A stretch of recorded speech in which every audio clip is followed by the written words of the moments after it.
Hello everyone and welcome back. Today I'm going to be talking about the comic books that you buy, the books you collect. What do they say about you? I can't take credit for the idea for this video. This is a little bit of Mother Goose sprinkled in here, but I'm going to be showing you guys some different comic book collectors and some of the comic books they collect and books you may collect, and how I think that the type of person and the type of comic kind of mesh, and who collects what? Why do you collect what you collect? Why do you like what you like? So the first one up is Luke and Thor's Comics. So obviously he's a big Thor collector. I actually featured his collection on the channel. And the first thing that came to my mind when I think of Thor is power fantasy. You know, so many times why, you're playing a video game or specifically like Diablo, it's like you want to be powerful. When you're reading Thor, you feel powerful. Well, also when you're probably reading Thor, you're like wishing you had those golden locks. So, you know, Luke and Thor's Comics, troubled by follicular troubles, as am I. So I am a Thor fan as well. And whenever I make like a character, like in a video game, like I'm always putting that dude with some flowing golden locks. But Thor is definitely that power fantasy, that like he gets all the chicks, he drinks all the beer, he has all the fun, he's going to the parties up in Asgard, you know what I mean? He's riding a Bifrost. Like, that's badass. He's carrying around that big swinging hammer.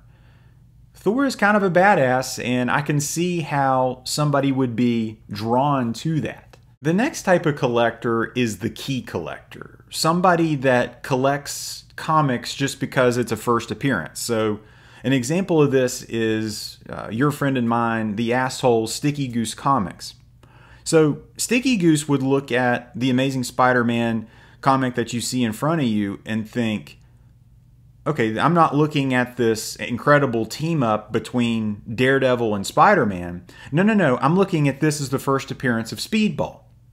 Now, this is a total dick move, total douche move, honestly, as only Sticky Goose could do, where you're like a fake-ass collector, where you're buying the comic not because you like the story inside, you're buying it because it's a first appearance. Key collectors often, slab their books or display their books so UV light can hit them. Key collectors will not get a run. They just want the first appearance to feel like superior to other collectors. It really is like a inferiority complex projecting itself to try to be superior. So if you're a key collector, you may fall into some of those tropes. The next type of collector is the SpiderMan collector. And I can't think of any other bigger Spider-Man collectors than MJ Comics. MJ Comics made some statements about, he kind of falls into these repetitive patterns when he's going out looking for comics, collecting things, and he always looks at the Spider-Man books and stuff like that. It's like, when you think of like vanilla ice cream, I think of Spider-Man, Peter Parker. He's so like non-offensive that it's like offensive how non-offensive he is. Most boring comic book character I can possibly think of is Spider-Man. Yeah, he's young, he's quippy, he's down on his luck, he's broke, he's trying to get the girl, but damn, has he been doing that for like 60 years? Spider-Man collectors are kind of like those guys that just keep going back to the same old tried and true routine. A bit quiet, a little bit more mild-mannered.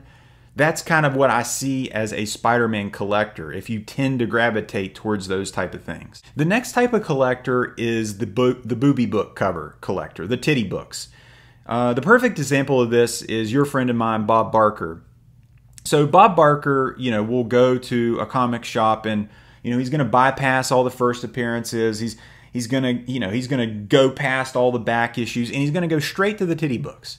And the Titty Book guys will bring a stack up to the counter, and instead of tucking that Power Girl and Lady Death cover like in the middle, they prominently put that bitch right on the top of the stack. And I mean, respect where, credit where credit is due. I mean, respect. I can't get to that level. Like, if I'm buying the Playboy magazine, I'm kind of like, here you go. Like, that's me. You got to kind of respect the Titty Book boys because they've got, you know, they got swag. They're going up there and they know what they want. Problem is with Titty Books is it can get out of hand quick. What happens is once you get a taste of the titty, you just keep wanting to go back and back to that well, where unfortunately what happens is your entire collection becomes Titty Books, and then it's just kind of it's a troublesome thing, like down the road when if you needed to move it, or like, you know, your family comes down there and looks at it and you're like, ah, shit, looks like dad was a perv. The next type of collector is the EC horror guy, or like the edgy, you know, horror comic guy. So a perfect example of this is your friend and mine, Jason Parker Comics. This troubled young man, you know, he found EC horror comics, and, you know, he got the bug. So like an EC horror fan will, like, you know, he'll watch like 50 Shades of Grey with maybe his wife, or like, you know, he'll ask like maybe his wife if they could start like pegging. They're really edgy. Like they want to like push the boundaries. Like they've seen, you know, Texas Chainsaw Massacre is not enough. Like the Human Centipede is not enough. Like they need more. Like, you know, I mean, they need the most disturbing snuff film to get any feeling left. The EC horror comic guys also are so desperate to be edgy. Like the EC horror comics are apparently good reads. I've never read one, but like, it's like you look at if an EC horror guy, you know, he got that up on his wall, it's like, oh man, damn, that guy's different. That guy's like edgy. He's crazy. Like, I got to be careful around this guy. EC horror comics, like, it's so niche. Like the only other people that want these books are like other EC horror guys, and they'll just pay out the ass to get these books. Anything with like a decapitated head, or like a rope around the neck, or some fucked up shit, like they're gonna buy it. EC horror guys are a breed of their own. Speaking of a breed of their own, then you get the Golden Age romance people. The biggest Golden Age romance person I could think of is the New York Comic Con dealer guy that I got up and saw his like $1 million collection. Like if you're collecting the Golden Age romance, like you feel nothing at this point. Like it's over. Like you see a first appearance, key issue, that you don't even feel like a tingle down there. Like it's just nothing, dead. You need like the most rarest, like teenage romance comic ever to feel anything. I know nothing about these Golden Age romance books, but I hope I never get to this point. Now, a point that I want to get to is our friend Karen's pages talking about original art. Now, you want to talk about getting deep into the weeds of comic book collecting and spending some serious bucks, then you're talking the original art. You know, you buy your rarest, you buy your scarcest comic book, that ain't shit compared to original art. And Karen's pages gets this. The joy in her eyes when she opens up like some like Jack Kirby art that has the same freaking face as every other piece of Jack Kirby art it's precious. And God bless her for like collecting all this original art. I own 0 original art. I've looked at it, I appreciate it, but damn, I've not gotten to that point yet. And I think you're kind of, when you've gotten to original art, you're kind of like on that deep end of like no return, where like regular comic books just don't do it for you anymore. And speaking of people that know what they're doing, there's the exact opposite, and that's like the guys that collect X-Men from the 90s. Like they're the guys that like are stockpiling X-Men #4, first Omega Red and 9.8. and saying like he's the first mutant that's going to be in the MCU. These are also the guys that like, you know, it's like I got a complete run of you know, the X-Men from the 90s, you know.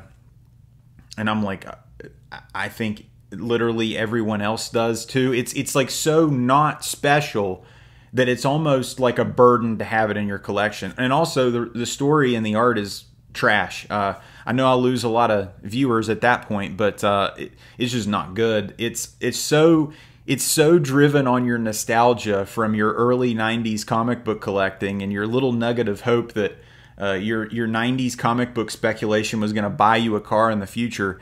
And really, you're just sitting there with a comic book that had like 8 million copies printed.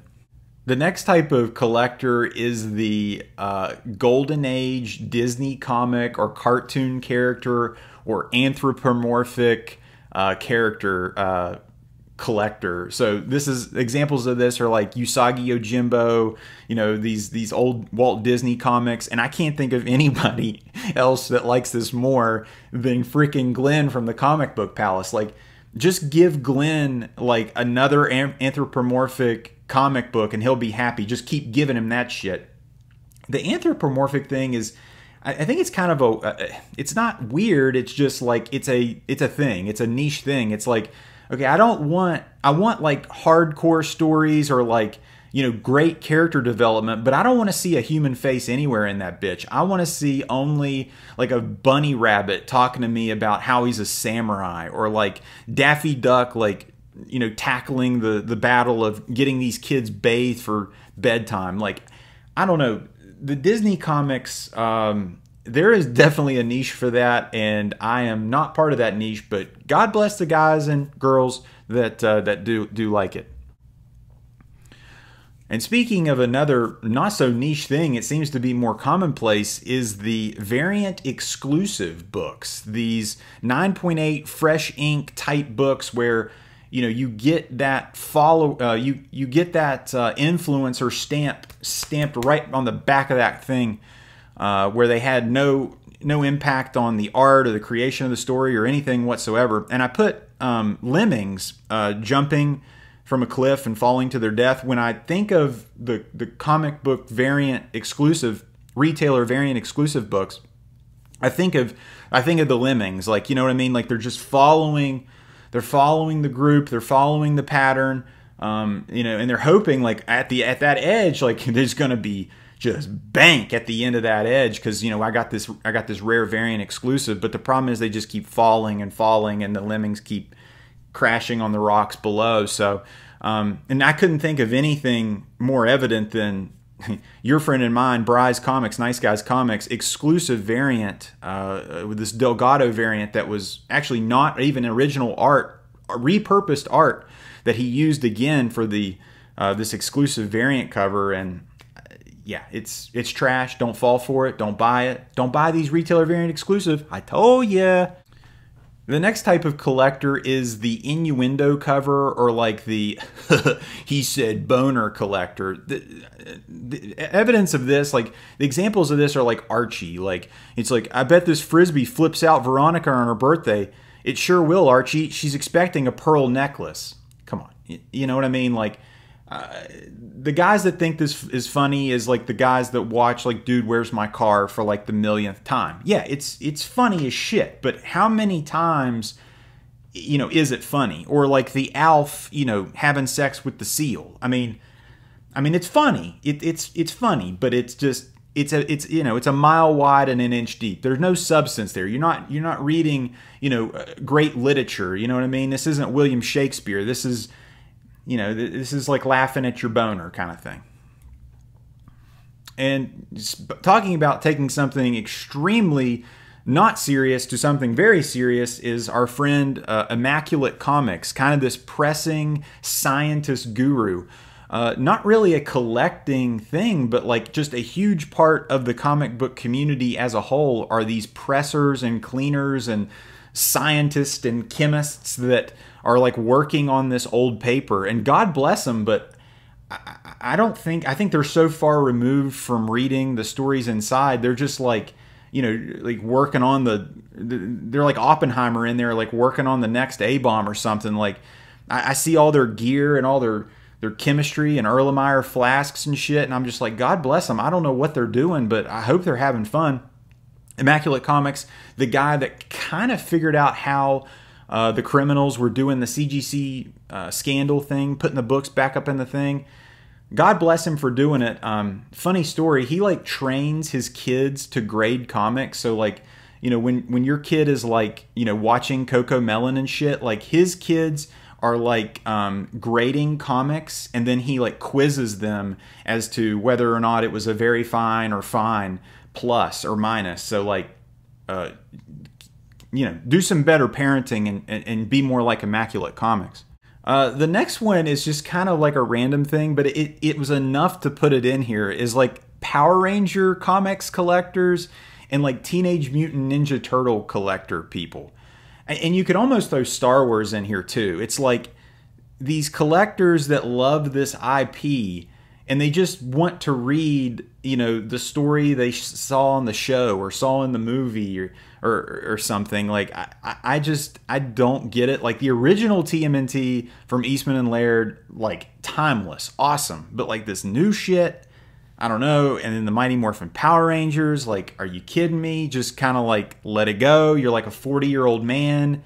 You got kids. You got a wife. You know, you're going to Bermuda on a vacation. Like, why are you selling, you know, mystery boxes with Power Ranger shit in there? Like, I don't know. It's weird, and they're not really that great stories. So I'm not really sure who those people are. The collectibles dad guy. This guy is, I think he loves Sticky Goose, so I'm going to shout him out. But holy shit, the Batman people. I love Batman. He's probably my favorite superhero. But there are like the Batman collectors. It's only Batman. It's Batman or nothing. Like, it's like baby's first comic book. Like, it's like, who do you like? You know, what kind of characters you like? Well, you know, like Batman. Batman's the character you had on your underpants as a kid. Batman's the guy that had in your bed sheets. You know, it's Batman. I mean, you know what you're getting. Like, when you're reading a Batman comic, you're eating vanilla ice cream again. It's the same kind of thing as Spider-Man, but you know, it's edgier because he's Batman. And last but not least is our friend Wahoo Comics, notoriously standing in front of that damn door. I don't know what's behind that door, but examples of this guy is like the Incredible Hulk 181 guy, like.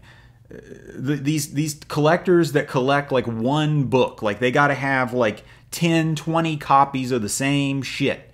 Like, you know, it's not enough just to have like a nice, like, you know, minty copy of Hulk 181. Like, you got to have 10 of them bitches. Like, they got to be all different grades and stuff. Like, just collect one copy. You know, do what you like, but at the same time, like, come on, just save a little bit for everybody else. Everybody needs a Hulk 181. Quit hogging everything up. But shout out to Wahoo Comics. He big fan of Sticky Goose as well, so I appreciate it. Guys, what are you? What do you collect? Do you fall into any of these tropes? Did this piss you off? I'm sure it did. Let me know. If at any point in time you like this video, give it a thumbs up. And if you like this video, subscribe for more. Take care.